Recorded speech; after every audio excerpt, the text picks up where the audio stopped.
Bonsoir à tous. Alors, nous avons beaucoup parlé de magie, de vampirisme, de satanisme, mais ça ne veut pas dire qu'il faut oublier quelque chose d'important dans toutes ces démarches que l'on effectue auprès des forces supérieures, c'est la prière. Alors déjà, dans le mot prière, vous entendez bien que vous vous adressez à quelqu'un sans cérémonie au préalable. C'est dans vos mots. Alors, ça, seraient les prières les plus puissantes. Celles que vous faites directement à votre Père, dans vos propres mots et à voix haute. Les prières les plus puissantes, dans votre langue vulgaire. Les prières les plus puissantes. Maintenant, il y a d'autres prières qui sont encore plus puissantes. C'est celles que vous allez faire à genoux.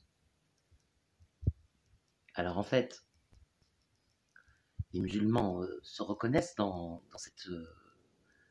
cette description de la puissance de la prière quand elle est faite à genoux, puisqu'ils se prosternent plusieurs fois dans leur prière, et donc la prière a une portée plus importante, parce que vous vous mettez vraiment dans l'acte d'adoration du Père Céleste. Donc le symbole de la prière est plus fort, parce que vous vous mettez à genoux. Ça ne veut pas dire que toutes les prières doivent être faites à genoux. Vous pouvez aussi garder l'intimité de ces prières quand vous avez vraiment besoin d'une aide providentielle et quand vous avez vraiment besoin d'une réponse sérieuse, les mettre à genoux, ces prières, pour que votre Père ait l'oreille plus attentive.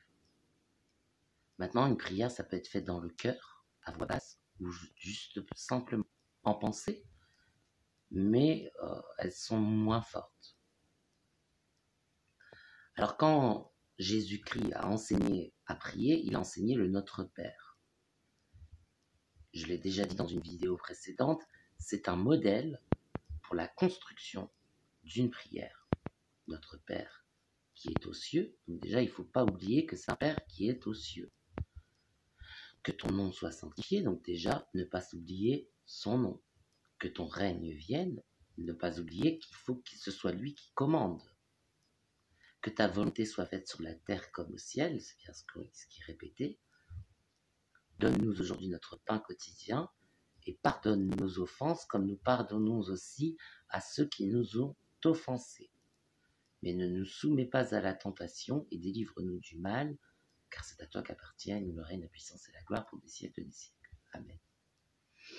C'est un modèle de construction de la prière. Donc, que ton nom soit sanctifié, ça veut dire qu'on te remercie, Seigneur. Que ton nom soit sanctifié. Sanctifié, c'est ce que dit la personne qui prie. Que ton nom soit sanctifié. Donc, toujours remercier le Père dans les prières pour déjà ce que vous avez, même si vous n'avez pas grand-chose. Le peu que vous avez, vous devez dire merci à votre Père Céleste. Il y en a qui ont pire, il y en a qui ont mieux. On ne peut pas comprendre tous les calculs du Père Céleste, mais il nous a laissé cet outil qu'est la prière pour communiquer avec lui tous les jours, à n'importe quel moment de la journée, à n'importe quel endroit, quand on veut. Prier le Père Céleste pour qu'il nous aide, pour avoir un lien avec lui. Les prières, elles peuvent être des fois très très courtes. Merci, bénis-nous, et puis c'est terminé. Des fois, elles peuvent être très très longues. Quand c'est des très longues supplications, ou qu'il y a beaucoup de choses à demander, ou beaucoup de choses à dire, ou quand on ne trouve personne d'autre à qui parler. C'est un outil qu'il nous laisse. Mais pourtant, je vous explique des techniques de magie. Alors vous allez me dire, c'est contradictoire. C'est la prière ou c'est la magie? Non. C'est pas contradictoire. Parce que la prière est l'outil qui vous permet d'être fort, qui vous permet de trouver de la force, de l'inspiration, de l'énergie, des dons. Et après, les dons, vous les mettez en pratique suivant des procédés qui ont été enseignés par quelques prophètes. Et donc, du coup, vous mettez en pratique tout ce que vous avez trouvé en inspiration, en force, en énergie, en dons. Vous le mettez en pratique en utilisant des techniques et des outils particuliers.